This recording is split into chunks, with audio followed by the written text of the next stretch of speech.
Hello, everybody. I am back for a reading from the Diary of Saint Faustina. Very, very interesting, and there's so much here. I mean, it's pretty thick um, book, so it's going to be interesting to find out, you know, how she got to where she did. All right, we left off at February 22nd, 1931. In the evening, when I was in my cell, I saw the Lord Jesus clothed in a white garment. One hand was raised in the gesture of blessing, the other was touching the garment at the breast. From beneath the garment, slightly drawn aside at the breast, were emanating two large rays, one red, the other pale. In silence, I kept my gaze fixed on the Lord. My soul was struck with awe, but also with great joy. After a while, Jesus said to me, "Paint an image according to the pattern you see, with the signature, 'Jesus, I trust in you.' I desire that this image be venerated first in your chapel and then throughout the world. I promise that the soul will venerate this image will not perish. I promise victory over enemies already here on earth, especially at the hour of death. I myself will defend it as my own glory." When I told this to my confessor, I received this for reply. "That refers to your soul," he told me. "Certainly paint God's image in your soul." When I came out of the confessional, I again heard the words such as these: "My image already is in your soul. I desire that there be a feast of mercy. I want this image, which you will paint with a brush, to do solemnly blessed on the first Sunday after Easter.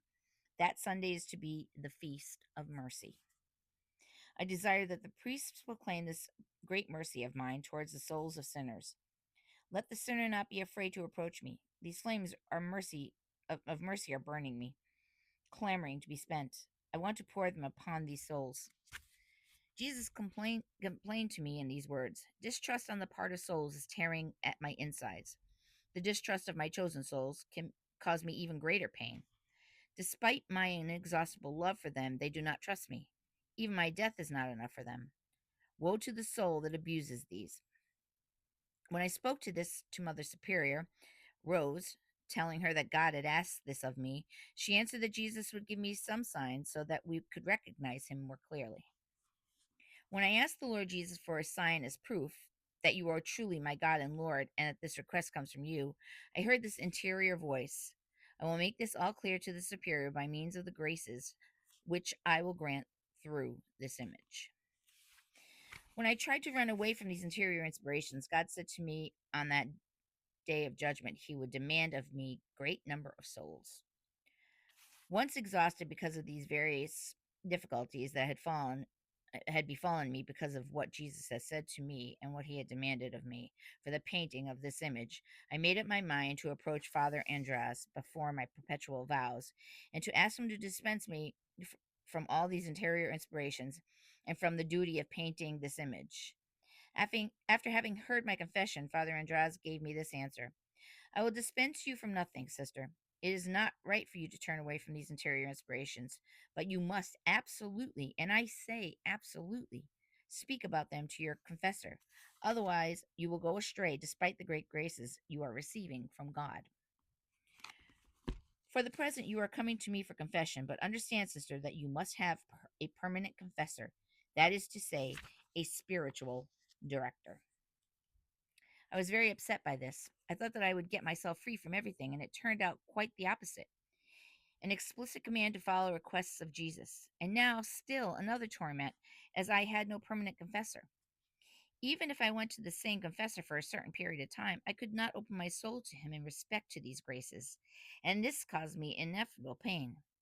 So I asked Jesus to give these graces to someone else because I did not know how to make use of them and was only wasting them. Jesus, have mercy on me. Do not entrust such great things to me, as you see that I am a bit of a dust and completely inept. But the goodness of Jesus is infinite. He had promised me visible help here on earth, and a little while later, I received it in Vilnius, the person of Father Sopoco. I had already known him before coming to Vilnius, thanks to an interior vision. One day I saw him in our chapel between the altar and the confessional, and suddenly heard a voice in my soul say, This is the visible help for you on earth. He will help carry out my will on earth. And we are going to stop there. So I hope you all have a beautiful day, and to all the mothers, a beautiful Mother's Day. May it be blessed with happiness and love. God bless you all. Have a great day. Be kind to each other.